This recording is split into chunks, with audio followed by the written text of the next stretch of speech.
cuando pasaron 3 minutos de las 2 de la tarde, vamos a charlar un rato con uno de los protagonistas centrales de la política argentina y especialmente protagonista en estas últimas horas. Máximo Kirchner está en línea para conversar con nosotros. ¿Qué tal? Buenas tardes. Estamos acá con Noé Barral-Ligera y Alejandro Wall. Máximo, ¿cómo estás? ¿Cómo estás, Ale? Bien, gracias por atendernos. Saludos a Noé y a Alejandro y a la audiencia, a los trabajadores de la radio. Primera vez, ¿no? ¿En Radio con vos? Primera vez. Bueno, Yes. Bienvenido entonces y gracias por atendernos. Ayer no quedó clara lo que pasó, me parece, para la sociedad, porque cada uno tuvo su lectura en el Congreso. No hubo quórum para tratar la ley de etiquetado frontal y otras dos leyes que también proponían en sesión especial, pero dice la oposición, Juntos por el Cambio concretamente, que no dio quórum porque ustedes lo plantearon de prepo, plantearon una sesión especial sin tener los votos y sin querer discutir qué temas se iban a tratar. ¿Vos cómo lo ves? ¿Cómo lo lees? Realmente es una excusa, ¿no? Donde quieren transformar lo accesorio en lo principal. Lo principal era que las 4 leyes que teníamos ayer para sancionar en caso de que hubiera quórum y fueran votadas positivamente por el Pleno del Congreso, tenían que ver directamente, aparte con trabajos muy horizontales que realiza la sociedad para ganar en derechos, para cuidar la salud. Teníamos también personas en situación de calle, de viñateros, y creo que lo que sucedió fue que nos quedamos en 122 diputados, ya no a 7 de ser Venezuela, como decía la oposición durante la campaña, sino a 7 diputados de poder legislar en favor de diferentes sectores de nuestra sociedad que trabajan mucho y se involucran en la vida diaria de la gente para mejorar su calidad de vida. Realmente, aparte, nosotros teníamos 2 diputados que han renunciado, uno que es Facundo Moyano y la otra Cristina Álvarez Rodríguez, que se fue al Ministerio de Gobierno de la provincia de Buenos Aires. Por lo tanto también necesitábamos la sesión para que los 2 reemplazos pudieran asumir sus lugares. Teníamos una compañera diputada, 2 compañeras diputadas con problemas de salud, una con COVID y otra que no pudo venir. Entonces también creímos y apelamos a la buena voluntad de quienes habían manifestado constantemente a favor de estas leyes. Aparte, no es que había una ley que fuera motivo de rispidez, de desacuerdos, sino que estaban todas con despacho de comisión aparte, ¿no? No era ningún tema que se necesitaba alguna situación especial para tratarlas. Entonces, suena bastante incomprensible lo que hicieron, me parece que es un gran error que cometió ayer la oposición, pero bueno, también sus errores siempre son muy maquillados por los medios y piensan que no los cometen. Así fue su gobierno también, que pensaron que hacían todo bien, y en el 2019 sucedió lo que sucedió. Y también cierta soberbia después del triunfo en las PASO, ¿no? Que volvieron a mostrar rápidamente lo que quieren hacer y cómo se quieren manejar. Entonces me parece que igualmente, obviamente, el laburo que hagan estos colectivos en todos estos días va a llevar a que finalmente se sienten a sesionar, porque sea parte que hay algunos diputados y diputadas, por ejemplo, en etiquetado frontal dentro de su bloque, que estaban muy amargados porque no los dejaron bajar. Bueno, incluso bajaron 2, Najul y Samarride, que son de la provincia de Mendoza, que Cobo se expresó a favor de esto, pero bueno, es un problema que no se comprende, que no se entiende. Incluso nosotros conversamos mucho con varias de las organizaciones que, por ejemplo, en etiquetado frontal trabajaron arduamente para llegar al momento de ayer, y que saben muy bien, que les fui diciendo que desde el bloque de Juntos por el Cambio se comunicaban con ellos que no metiéramos ninguna ley, esto era durante la semana pasada, ningún proyecto de ley que sonara a que se utilizaba estos temas como mascarón de prueba, y fue lo que hicimos. Los 4 temas tenían pleno conocimiento, y bueno, habrán visto una forma ayer de eludir la responsabilidad, pero sé que finalmente las leyes van a salir y va a quedar demostrado que la demora que haya no era necesaria. Se podrían haber sentado ayer, como tantas veces hicimos a veces nosotros con alguna ley durante el gobierno de Macri, donde no nos decían nada, pero igualmente si creíamos que era conveniente la acompañábamos. Entonces creo que son siempre excusas. Lo hicieron con la ley del fuego, Alejandro, lo mismo, no, por esto siempre hay un pero. Lo hicieron con el aporte solidario. Siempre que hay leyes que rozan determinados intereses, empiezan, digamos, como la condesa de Chicov, a ver dónde está el tenedor, o cuántas copas había, ¿no? Empiezan con una cuestión muy de formas y no con el fondo de la cuestión, que era que las leyes salieran porque aparte benefician al conjunto de nuestra sociedad. Cada una desde diferente ángulo, desde diferente lugar, pero eran muy beneficiosas y van a ser beneficiosas cuando finalmente este Congreso las transforme en ley para elevar en diferentes ámbitos, pasito a pasito, la calidad de vida de nuestra gente. Máximo, vos relacionás lo que pasó ayer, lo dijiste en tu discurso, lo dijiste recién, con el resultado de las PASO. ¿Crees que después de las elecciones de noviembre o incluso a partir de ahora se va a configurar un escenario en el Congreso similar a lo que fue aquel Grupo A? Mira, lo que uno notó incluso en la semana previa también que podía observar fueron las declaraciones de la ex gobernadora de la provincia de Buenos Aires, que aspiraban a quedarse con la presidencia de la Cámara de Diputados y colocarse de esa manera en la línea de sucesión. Yo les recuerdo a todos, por ahí son datos que quizás a la gente no les interese o no se recuerden, pero en el 2015 se les cedió las dos presidencias porque no tenían número, tanto la del Senado como la de la Cámara, ¿no? Entonces creo que sí, que tienen esas formas de actuar, ¿no? Con mucha prepotencia. Yo siempre lo ejemplifico con un ejemplo de lo que sucedió entre el 2009 y el 2011, cuando se conformó aquel Grupo A, que fue la sanción del 82% vital y móvil, que Cristina tuvo que vetar, porque obviamente entendía que el Estado no podía afrontar económicamente esa responsabilidad, pero lo peor vino cuando fueron gobierno, porque estas cuestiones de proponer cosas cuando se ve oposición y después cuando se ve gobierno cambiar, y entre el 2016 y el 2019, aquellos que por solo generar daño político a la otra fuerza política, una cuestión muy infantil e inmadura para ya esta democracia que tiene unos cuantos años, principalmente para los problemas que tiene la gente, actúan de esta manera. En esos años de gobierno de Mauricio Macri nunca presentaron el mismo proyecto que habían presentado mientras gobernaba. No, muy por el contrario, claro, ajustaron las jubilaciones severamente. Fue una reforma previsional y sí. Todos saben cómo terminó. Ahora, también le pasó al Frente de Todos que fue muy crítico durante los últimos 2 años del gobierno de Macri de la gestión económica comandada por Duhovne, y de Sandleri, después Lacunza, pero digitada desde Washington por el Fondo Monetario. Horrible. Y ahora, en el gobierno, bueno, durante este año se ejecutó un ajuste, que lo dijo Cristina, pero otros en el gobierno no lo comparten y lo discuten así muy frontalmente. Un ajuste a pedir del fondo, un ajuste como los que suele pedir el Fondo Monetario. Vos ayer dijiste, primero decime, ¿hubo un ajuste este año a pedir del fondo? Qué pícaro que sos. Mirá, lo que nosotros entendemos, y es verdad que somos muy críticos de lo que sucedió durante el gobierno de Mauricio Macri en materia económica, y no es antojadizo ni caprichismo, sino que los números son objetivos. Te podría dar unos cuantos si querés. Yo te voy a dar un ejemplo. Por ejemplo, al diciembre del 15 la deuda financiera de Argentina era de 24.000 del sector privado, ¿no? Sí. Deuda externa del sector privado, no del Estado, sino del sector privado. La financiera era de 24.000 millones de dólares y la comercial era de 41.000.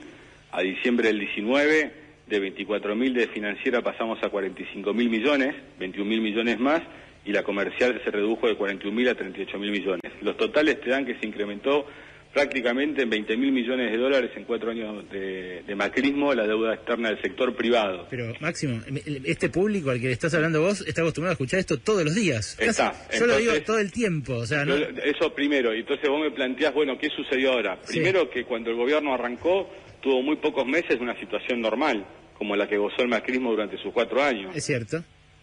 Se careció de una pandemia, por más que se haya subjetivizado la pandemia como hace la oposición, digamos que desaparece de su análisis económico.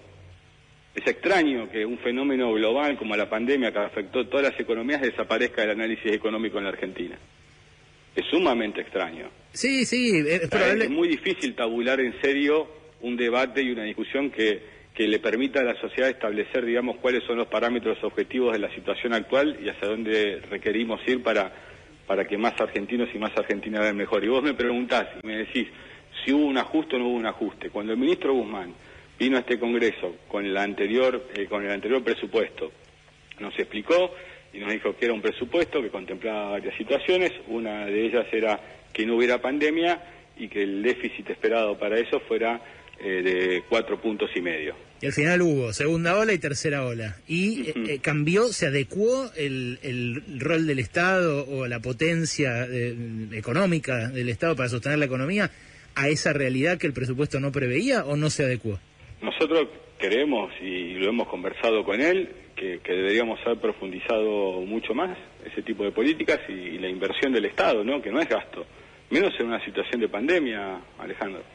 Es inversión, el Estado invierte en su población. Hay una manía de los economistas, que en realidad tiene que ver también para tratar de morigerar lo que están diciendo, de llamar gasto público a lo que nosotros llamamos inversión en salud o educación, o también que requiere nuestro sector privado, ¿no? Como recién veíamos los números, para financiarse. O sea, nuestro sector PYME para importar necesita también esos dólares que después se los llevan los intereses de la deuda. O sea, afecta a todos. Muchas veces pareciera que nosotros nos referimos solo a la educación, a la salud pública o a los sectores más marginados por este sistema económico, pero en realidad afecta a todos. Sí, cuando obvio. la base está mal, es muy difícil que un comerciante pueda vender más si el poder adquisitivo del salario está por debajo de algún sector, digamos, formal, está por debajo de la línea de pobreza. Obviamente esto tampoco se resuelve de un día para otro, y menos con tamaña pandemia. O sea, lo que nosotros no podemos dejar de analizar en esto es el impacto que ha tenido la pandemia. Obviamente nosotros creemos que podríamos haber utilizado mucho mejor y de manera más profunda las herramientas, y creo que fue parte de lo que la sociedad nos reclamó en estas elecciones que acaban de pasar, y que hay que interpretarlos y tampoco alocarse y salir a lo tonto, sino que tenemos que ser precisos y paulatinamente trabajar para que nuestra sociedad pueda realizarse y también para cumplir, digamos, aquello que conversamos y dialogamos con ellos en el 2019. Ahí está, ahí me doy por respondido.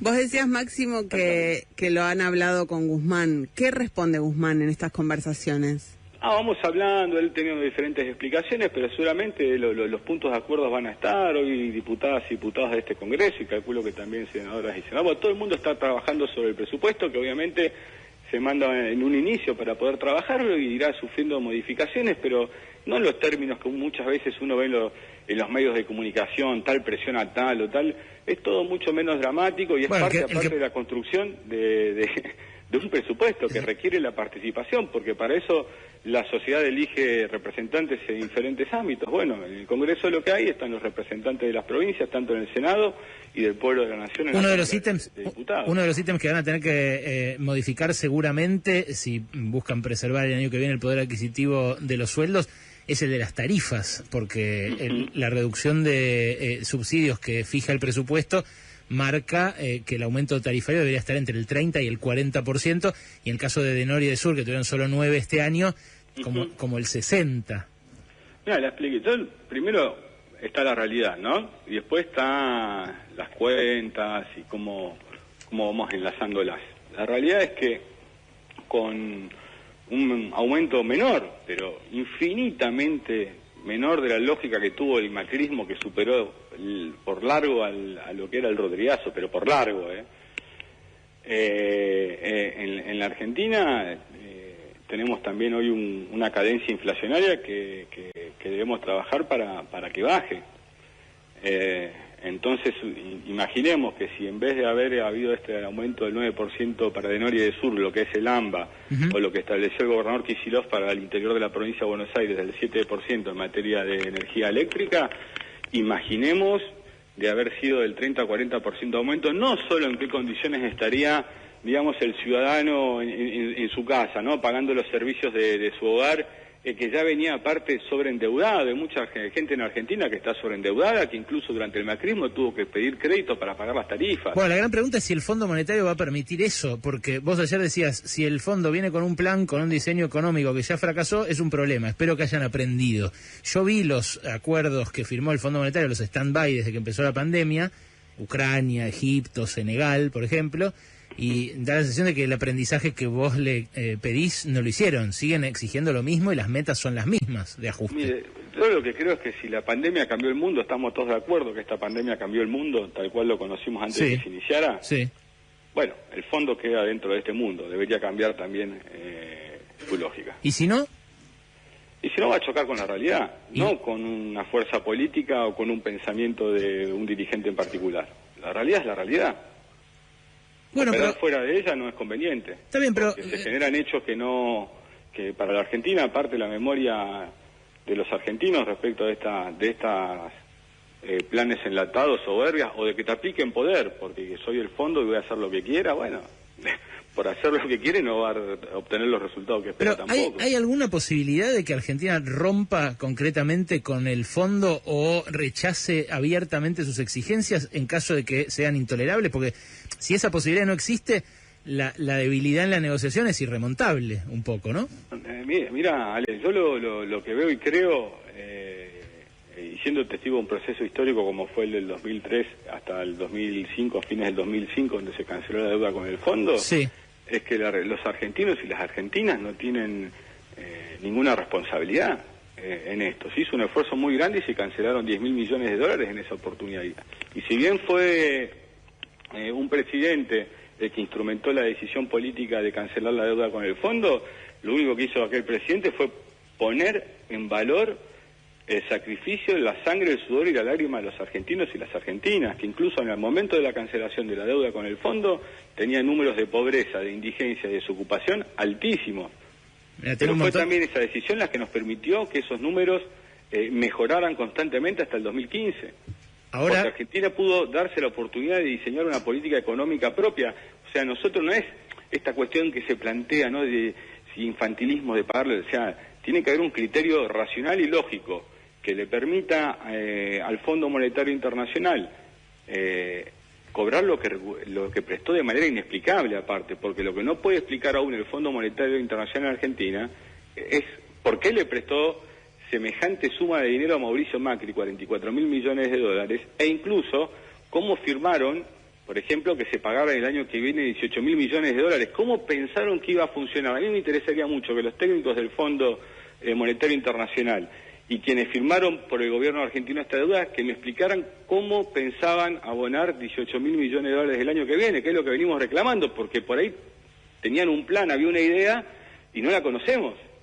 Claro, esto es algo que a mí también me gustaría que explicaran. No te lo puedo, yo te lo explicaría de mil amores, sí. Pero el problema que hay incluso es que Claver Carone, un hombre fundamental en el préstamo, en la accesibilidad que tuvo Macri a este préstamo, sí, él lo dijo. Creo que está al frente del BID, si no me olvido. Ahora está en el BID, pero él lo dijo, era el representante del fondo y dijo, le dimos a Macri todo lo que hacía falta, apostamos a su continuidad. Para que ganara la elección. Entonces le prestaron la plata para ganar la elección. Ganan las PASO y la reta, ¿a quién va a ver a Estados Unidos? A Claver Carone. Es Claver Carone. Sí, Entonces quiero pensar que esta política que está teniendo el fondo con Argentina no tiene que ver con motivos políticos, o sea, que quiera obligar al pueblo argentino a elegir los gobernantes que ellos necesitan para aplicar sus políticas. Hay un montón de gente que me está escribiendo, algunos no te habían escuchado reír nunca probablemente, sí, me comentan mucho la similitud del tono con el de Néstor, con el de tu padre. Bueno, claro, es inevitable. Está Alejandro Wall también para preguntar. Adelante, Wally. Máximo, ¿cómo estás? Alejandro, bueno, ¿cómo estás? Es un poco en esta línea, ¿no? Porque Juntos por el Cambio metió en la cancha de las PASO, previo a las PASO, la reforma laboral y la discusión sobre una eventual reforma laboral. Ahora, también esa puede ser una condición de un acuerdo con el Fondo Monetario Internacional. Y por otro lado, ¿no crees que hay ya algunas formas de reformas de hecho en algunas empresas?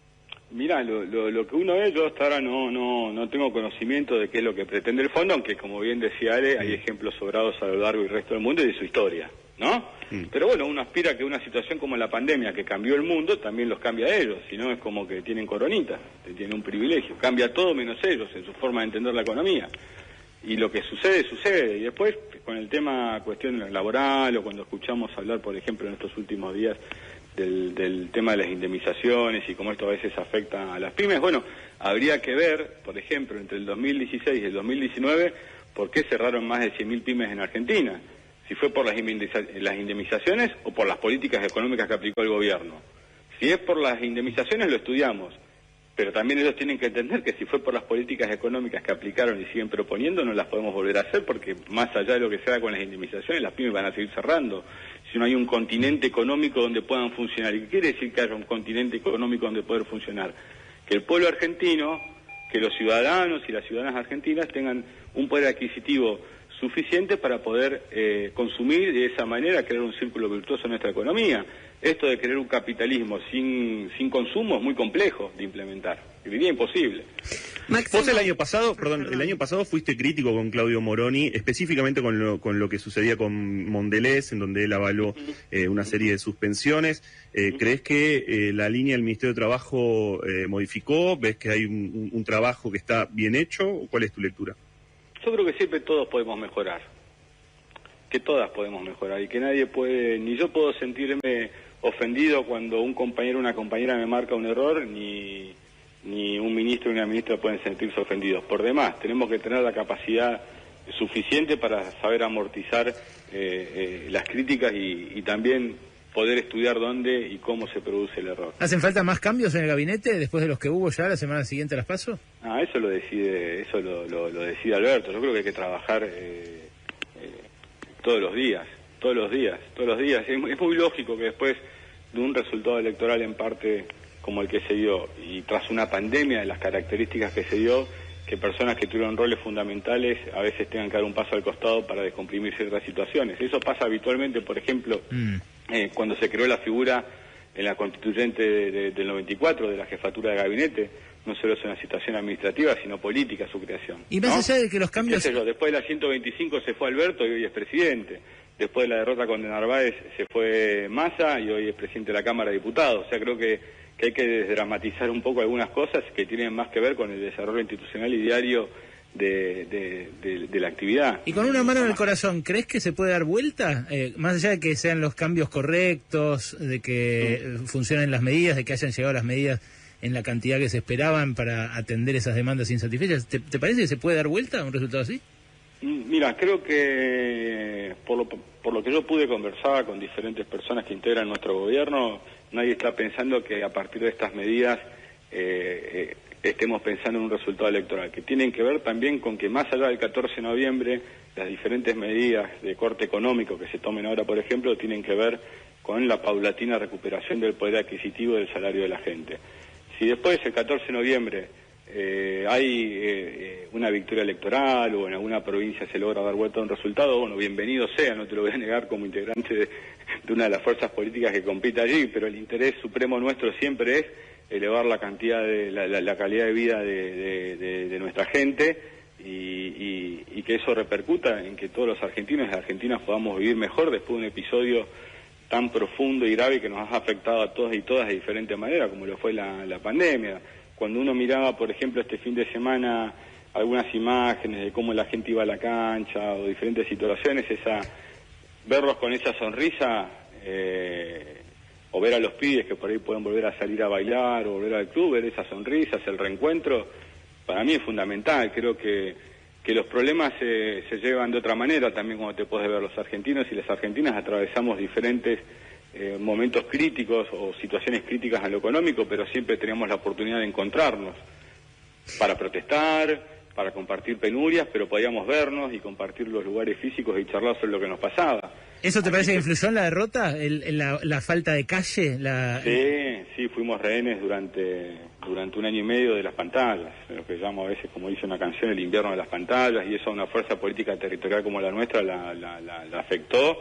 ¿Te arrepentís de no haber convocado un poco más? Por ejemplo, en esto del Fondo Monetario, ya sé que hubo pandemia, obvio, pero hubo momentos donde un poquito de movilización podría haber habido y quizás desde el poder no se fomentó eso, no se convocó. ¿Te arrepentís de eso? No, para nada, sí, porque eso hubiera colaborado con elevar la cantidad de contagios. Y si los números de ahora uno ve la cantidad de fallecimientos que tenemos y todo, seguramente de haber tomado esa decisión hubiera habido más todavía.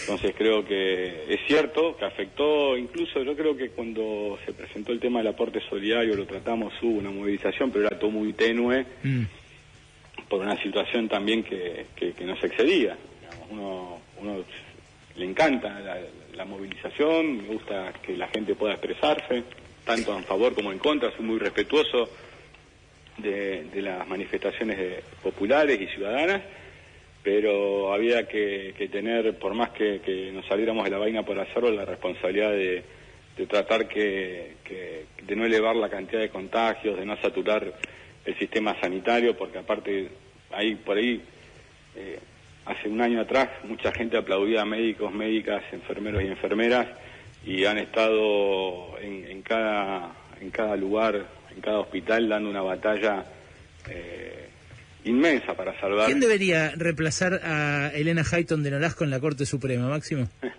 Una abogada, un abogado. ¿Un abogado? ¿Sí?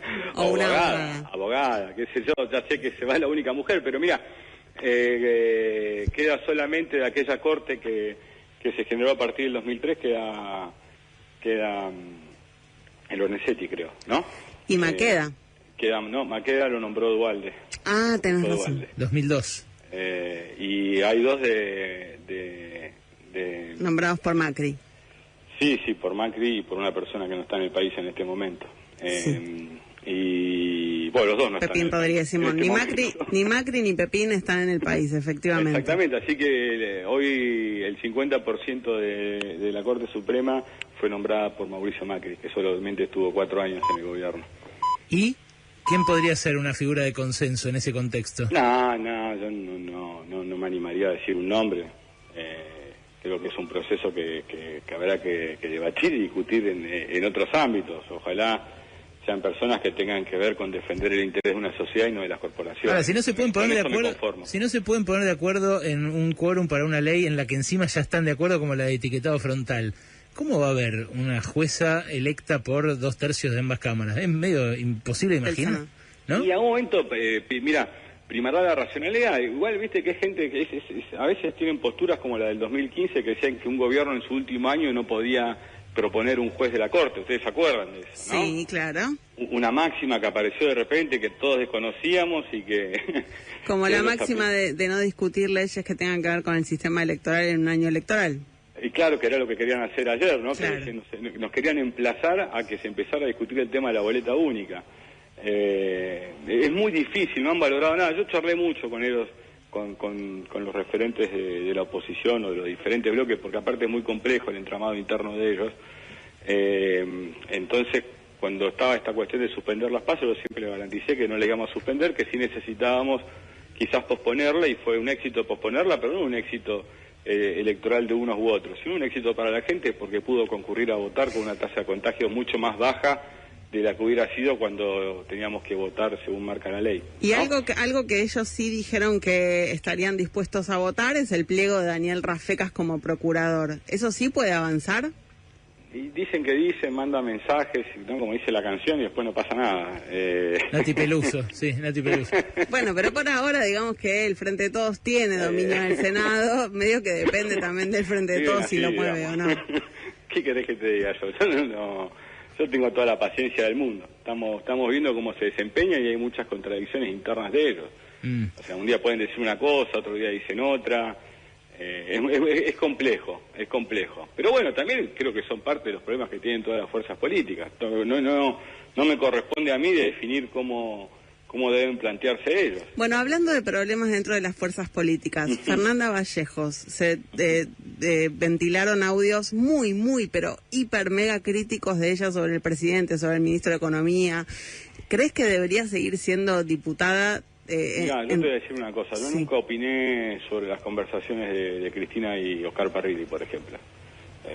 Si las declaraciones no son hechas en público y con ganas de hacerlas, no voy a opinar sobre eso. No tiene sentido hacerlo. Bueno, pero una de las cosas que dice ella, y que me parece sí podemos discutir, es que no se está combatiendo la inflación como corresponde. Vos decías que hace falta bajarla. Ya las primeras estimaciones dicen que el mes de septiembre dio de vuelta arriba de 3%, o sea, quebró la tendencia a la baja, y la gente lo siente. Fue uno de los grandes reclamos que se virtieron en las urnas. ¿Qué podría hacer el gobierno para combatir mejor la inflación para vos? Creo que tenemos que trabajar más fuertemente. Nosotros tuvimos una experiencia hasta el 2015 que fue una combinación de factores, ¿no? Una combinación de un trabajo desde el sector, digamos, de lo que podemos llamar más burocrático en lo económico hasta en lo territorial, tratando de que Precios Cuidados funcionara de manera correcta y estuviera la cantidad de productos que debían para la gente. Creo que la sociedad también debe participar de esto. Hay precios muy disímiles, uno que anda por todos lados y recorre puede encontrar el kilo de asado en un barrio de Matanza a un precio y después irse hasta Morón y que esté un 30 o 40% encima en una carnicería de barrio, estamos hablando, ¿no? Sí. Entonces creo que hay un desorden donde obviamente el Estado debe intervenir de manera más eficiente y todos debemos colaborar para hacerlo, obviamente, que hay que estar más encima, que debemos estar, porque si no, cuando uno dice esto parece que se quedará fuera de las responsabilidades. No eludo las responsabilidades como parte del gobierno, que tenemos que ser mejores. Es el desafío que tenemos y también necesitamos de la colaboración de los ciudadanos y ciudadanas, ¿no? Una de las medidas que el año pasado le dio algo de justicia distributiva a algo que fue muy regresivo, como la pandemia en todo el mundo, fue el aporte extraordinario de las grandes fortunas. Ahora con el 40% de pobres que acaba de confirmar el INDEC, con la inflación que hay, que vuelve a subir, y también con lo que vimos de los Pandora Papers, de que los más acaudalados de la Argentina son los terceros en el mundo en cantidad de empresas offshore y de contratos en guaridas fiscales. ¿Se podría reeditar el aporte, también dado que la pandemia siguió un año más? No, tal cual te lo conversamos alguna vez y lo hemos también dicho a la sociedad, era por única vez y por motivos de la pandemia, Ale. Sí creo que habrá que conversar con los diferentes sectores para tener un sistema impositivo más progresivo, más justo, y que permita, como lo hizo el aporte en el caso de la pandemia, que quienes más tenemos llevábamos adelante un aporte mucho más alto que el resto de la sociedad.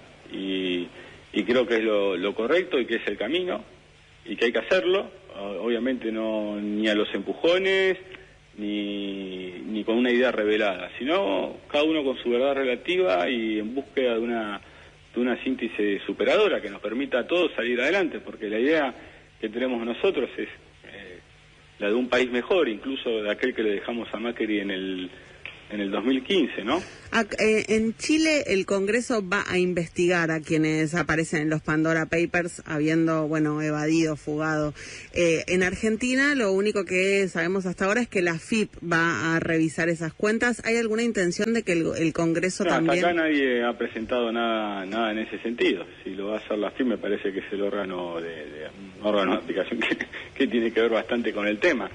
Pero más allá de todas estas situaciones que uno va viendo, que se van generando, tenemos que hacer un esfuerzo muy grande entre todas y todos para poder salir adelante. La Argentina necesita de un grado de madurez superior al que pudimos ver ayer, ¿no?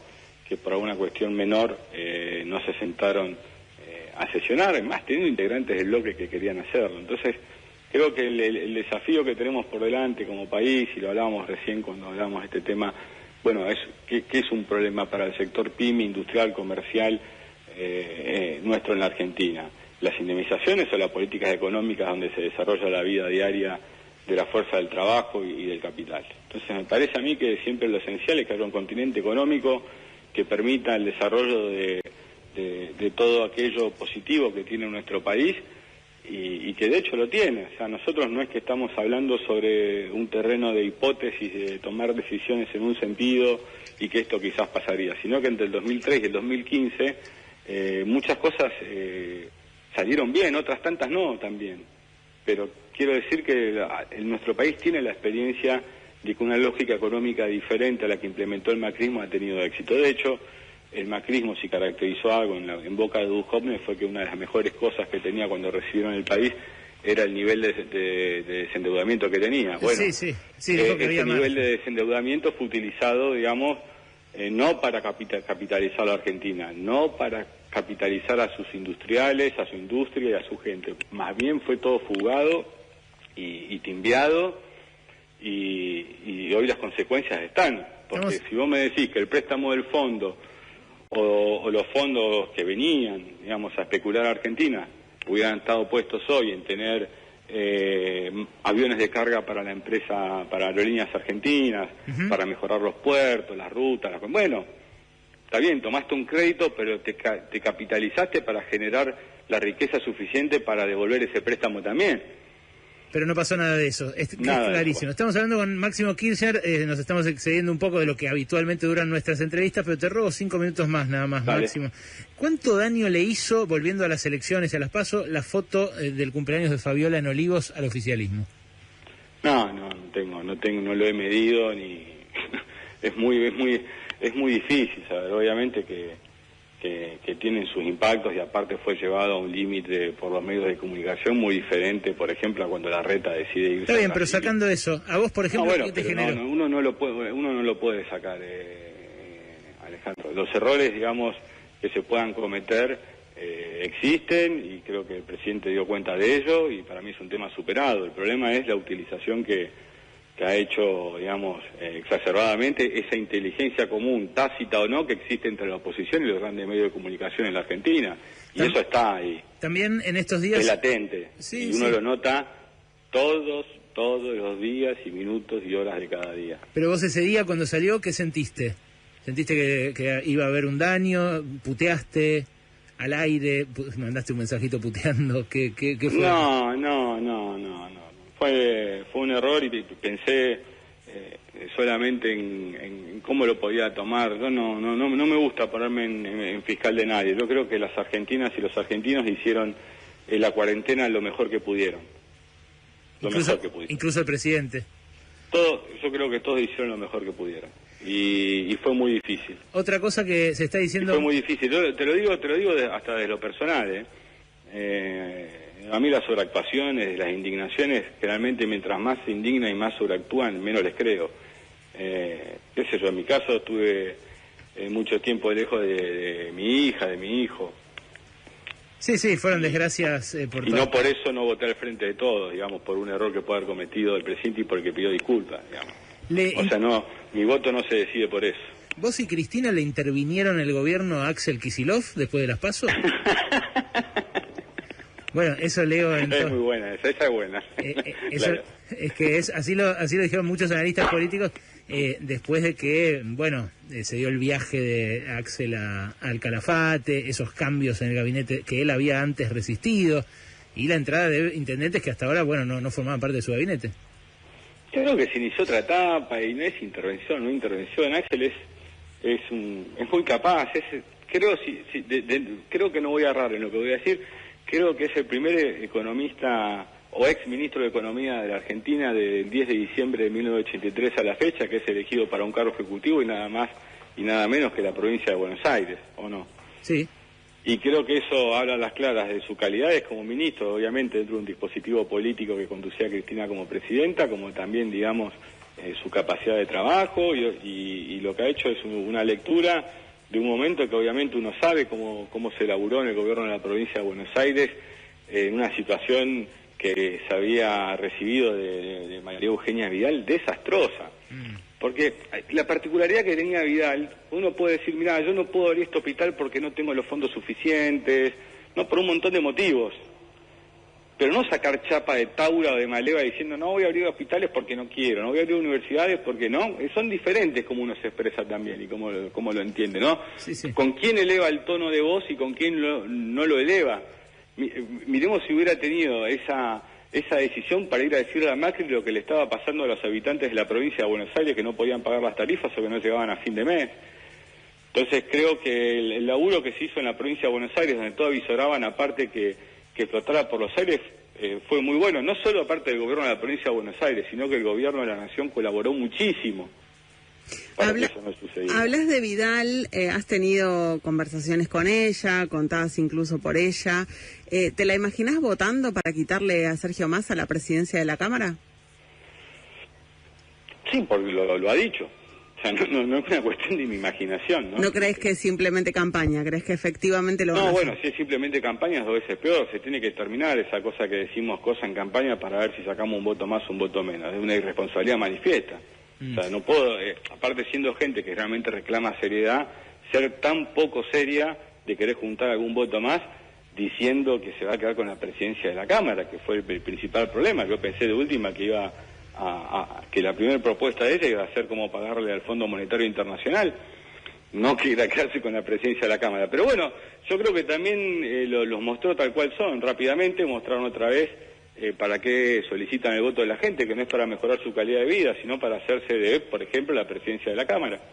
O, por ejemplo, no prestar quórum ayer por una mera cuestión, y entre comillas, de formas. Entonces me parece que la primera acción política, las dos primeras acciones políticas de ellos, luego del resultado de las PASO, fue: me quedo con la presidencia de la Cámara y no sale la ley de etiquetado frontal si no es como yo quiero, no sale la ley de personas en situaciones de calle como yo quiero, no sale la ley de viñateros si no es como yo quiero. Aparte, por ejemplo, en el tema viñateros, imaginemos que alcanza más de 38.000 argentinos y argentinas. Sí, sí, es obvio que ayer se podían haber tomado decisiones a favor de un montón de gente y no pasó. Te hago una pregunta. Pero pongo al revés, yo hubiera bajado, así ni me hubieran llamado, como hicieron tantas veces durante su gobierno, si yo hubiera estado en la oposición y ni me consultan si hay sesión o no, pero veo que las 4 leyes que se votan, para las que voy a dar quórum, y no hay nada que me haga entrar en contradicción, bajo, estoy ahí.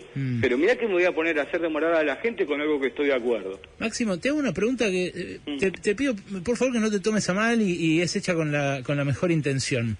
Yo el año pasado, cuando se votó el aporte extraordinario a las grandes fortunas, que en este programa y en el mío de tele, en todos los lugares donde yo pude intervenir, te aseguro, tuvo un abogado, una especie pero no porque lo hayan propuesto ustedes, sino porque, bueno, como esloto, digamos, yo vengo hablando, me degañito diciendo que regresivo, que injusto que es nuestro sistema tributario.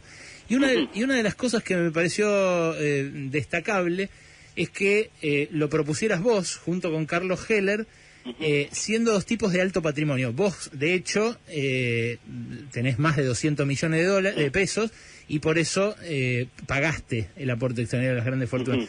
Ahora, yo vivo en mi casa, tengo bueno, con mi mujer compartimos la casa, tengo además mi departamento de soltero, que no lo vendí, y a veces, y tengo un auto, bueno, ese es mi patrimonio, y está bien, soy un laburante, obvio, ¿no? No heredé, pero a veces me incomoda saber que tengo otro departamento, que lo alquilo, se lo alquilo a un amigo de mi hijo.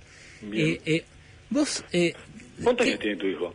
A un amigo de mi hermano, perdón. No, mi hijo, no, mis hijos son chiquitos, no. A un amigo de mi hermano que nada, temprano. Estudió con él, sí, claro, no, todavía no se me escapa de la casa, tiene 6. Pero vos, ¿qué necesidad tenés de tener tantas propiedades? ¿O cómo vivís? ¿Cómo atravesas esa situación? No entiendo bien esa pregunta, pero sí te puedo explicar que en realidad es todo a través de lo que fue la muerte de mi viejo el 27 de octubre de 2010 y de lo de la sucesión anticipada de Cristina, es eso. Porque uno ve la declaración jurada, viste que hay mucho... La tenía, pero para que te quede claro, al 10 de diciembre de 1987, antes de ser intendente, tendría, qué sé yo, y si no me acuerdo muy bien, ¿no? Pero 19 o 20 propiedades en alquiler. Al 10 de diciembre de 1987, antes de ser intendente, ¿Y vos mantenés esas propiedades porque es el negocio familiar, digamos? Porque... Y sí, hoy está todo embargado e inhibido, igualmente, ¿no? Esa es la situación. Eso no sabía. No sé cómo estará ahora, sí. Es así. Pero lo aclaro lo del 10 de diciembre de 1987 porque si no, por ahí a veces se confunden algunas cosas, ¿no?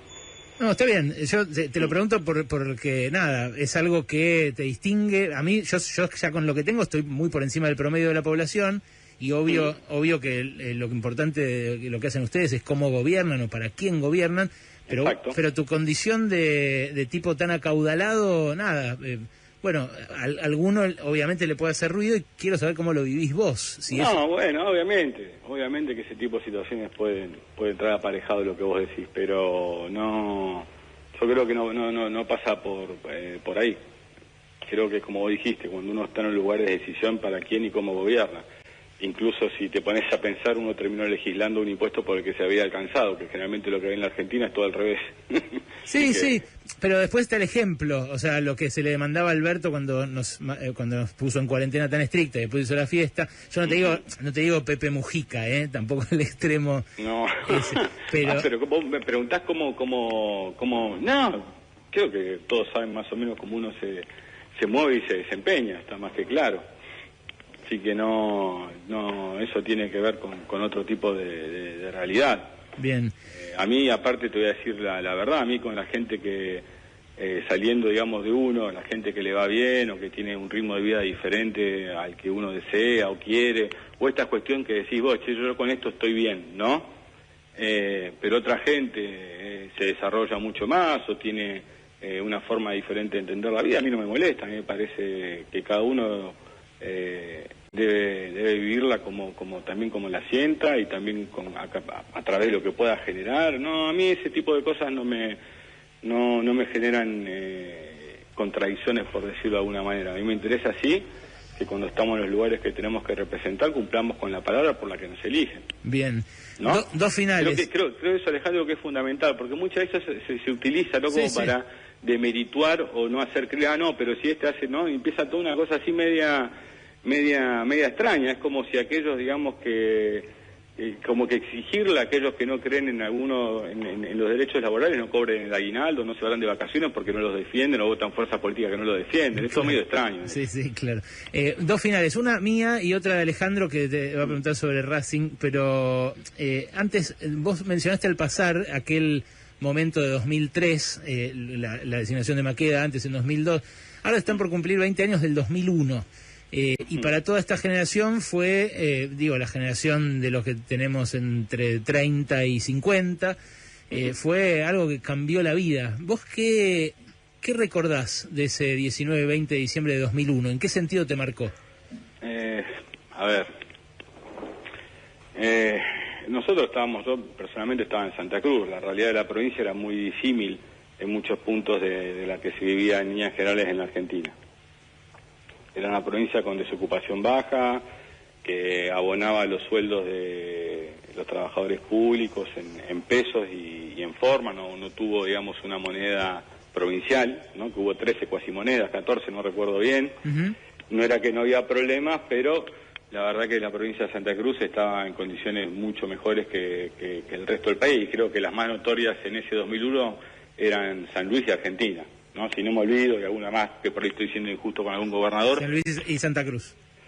Pero creo que eran de las mejores, con mejores números, ¿no? Eran de las provincias con mejores números. Ahora, cuando uno lo mira, era algo que se veía venir unos años antes, ¿no? La claudicación de los partidos políticos respecto de ejercer la representación para la que son votados tuvo mucho que ver, ¿no? Como que se corporativizó la política y pensó que entre ella misma podía resolver el problema y la gente estaba afuera. O sea, vos no ves ni en pedo un eco de ese voto bronca de 2001 en lo que pasó en las PASO ahora. Mientras quienes tengamos que representar los intereses con los que nos comprometemos en nuestra militancia y en el día a día, obviamente que no. Y también hay otra realidad, ¿no? La cobertura que se alcanzó entre el 2003 y el 2015 a través de la asignación universal por hijo, con las moratorias de las jubilaciones y las diferentes políticas públicas que hay otro colchón social que en el 2001 no existía. Sí, eso es cierto. Wally... No existía. Mira, el otro día me puse un poco a ver una serie que yo miraba, que hoy tenía 23 años, que era Ocupas, ¿no? Sí. Y me la puse a ver de vuelta y te brotan un montón de recuerdos de lo que sucedía en ese momento del país. Estábamos muy abollados, había fue muy difícil, muy complejo para la Argentina salir de allí. Por eso lo he hecho entre el 2003 y el 2015, desde donde se venía y al país que se entregó, por lo menos a nosotros no es que haya sido perfecto, pero sí nos llena de orgullo porque fue un laburo inmenso y no le pedimos en vano el sacrificio a la gente. La gente hizo un gran sacrificio y el gobierno correspondió a ese sacrificio con mejoras en la calidad de vida, con desendeudamiento, con políticas públicas que van desde ARSAT, si querés, a la construcción de miles de kilómetros de fibra óptica, de vaca muerta, de incluso que se hayan inaugurado estos laboratorios que sirvieron hoy para producir parte de la vacuna de Astra o de Sputnik en ritmo, o sea, con una visión estratégica de país también. No solo tenía que ver con la coyuntura mientras es gobierno, sino pensar el país más allá de la estadía en el gobierno, porque miren qué fácil hubiera sido, por ejemplo, para la expresidenta 2014 o 2015, de cara a las elecciones, haber hecho el desastre que hizo Macri con el Fondo Monetario, porque teníamos la capacidad si queríamos, solo nos quedaba el 7% de los fondos buitres, el 93% del default del 2001 se había arreglado entre las dos negociaciones del 2005 y 2010, con la quita más grande en una negociación que uno recuerde en materia de deuda externa, y obviamente que había un montón de demandas y anhelos. en el 2015. Y el macrismo supo engañar a la sociedad y con la complicidad de los medios. Digamos que el gobierno de Macri, más allá de ser de Mauricio Macri, fue un gobierno que llegó allí por los medios de comunicación. Yo siempre tuve un ejemplo. Hace 2 o 3 semanas el diario Clarín ponía en tapa, vamos a elecciones o cerca de las elecciones, estamos con el sueldo más bajo en dólares desde el 2006, no me acuerdo qué fecha era, pero eran unos 13, 14 años. Sí. Imagínate el mismo título en el 2015 que dijera la Argentina va a elecciones en el 2015 con el salario más alto en dólares de Latinoamérica. Sí, no, una elección que se definió por 600.000 votos. ¿Hubiera ganado Macri? No, bueno, es contrafactivo, pero está clarísimo que ese apoyo existió y que ese dispositivo... ¿Y no se hacen cargo? Wally, la última la tuya. Momento Racing, Máximo. El domingo, no sé si tú si habrás estado en la cancha, pero bueno, se volvió a la cancha. En Racing hubo cantos contra la actual dirigencia, cantos a favor de Diego Milito. Quiero tener tu mirada de lo que pasa y de este tramo de la gestión de Víctor Blanco. Es el primer partido que la gente volvió a la cancha y quería ganar, queríamos ganar. Yo como estaba en una reunión, lo miraba de ratitos el partido, ¿no? ¿Pero te gusta lo que ves en Racing hoy? Yo creo que la administración de Blanco ha sido más que correcta en Racing, más que correcta. Mira, es un ejemplo que también tiene que ver lo que hace la deuda o no la deuda, ¿no? Ahora te voy a dar el ejemplo en un club, pero lo podemos trasladar en muchos al país. Cuando aparece Lautaro Martínez, yo siempre doy el mismo ejemplo, ¿no? Creo que el Real Madrid lo quiere comprar durante el sub-20, ¿no? Sí. 7 u 8 millones de dólares había ofrecido, o había salido eso en los medios, vamos a decir algo más, no sé si es cierto, pero había salido en los medios. Y como el club estaba administrado correctamente y ordenadamente, pudo no venderlo. Y así pudo hacerse en la primera de Racing, el socio, el hincha de Racing lo pudo disfrutar y terminó siendo vendido por una cifra 4 o 5 veces superior a la que inicialmente se había propuesto. Ahora, si Racing estaba desordenado económicamente en la primera oferta, lo tenía que largar por un precio mucho menor al que fue finalmente vendido. Bueno, lo mismo pasa con un país. Cuando vos estás en una situación de extremo endeudamiento, de ahorcado, negociás mucho peor los intereses que tenés que defender. Creo que parte del endeudamiento con el Fondo Monetario y por lo que se le prestó a la Argentina tiene que ver también con tener una Argentina muy, pero muy agarrada del cuello para poder, digamos, esquilmarla de una manera que no sucedería si los números, digamos, de desendeudamiento fueran otros y le permitieran a la dirigencia argentina negociar de manera más libre. Y creo que lo que hizo el presidente en Racing, un ejemplo chiquito, el de Víctor Blanco, fue ordenar el club y ponerlo en valor. Bueno, Pero no creció en infraestructura. ¿Te preguntaron algo sobre un predio en Ezeiza? ¿Hablaste algo sobre la posibilidad? No, eso creo que viene de la época creo de unos años atrás. Creo que el estadio, mira, yo hace un montón que no voy a la cancha, pero yo sé que el club está muy bien económicamente y de donde venía Racing, sinceramente. Basta de rosquear Racing porque parecen Bonelli y Néstor en 2003 parecen, rosqueando en la casa. Yo leí un gran libro de Alejandro que se llama Ahora que somos felices, si no me equivoco. Sí. Ya sé que lo andas recomendando por ahí. No, en el 60% del libro me siento representado por muchas de las historias que cuenta, incluso de esa cuestión que teníamos hasta cuando cantamos en la cancha, ¿no? De que nunca iba a andar nada bien, pero siempre íbamos a estar, ¿no? Y ahora ha mejorado, el club ha mejorado, que debe tener cosas por delante seguro. Mire, si el club hubiera estado bien y ya no hubiera nada para hacer, Víctor Blanco no hubiera ido de vuelta como candidato, así que él entiende que hay muchas cosas para hacer y por eso se presentó como candidato.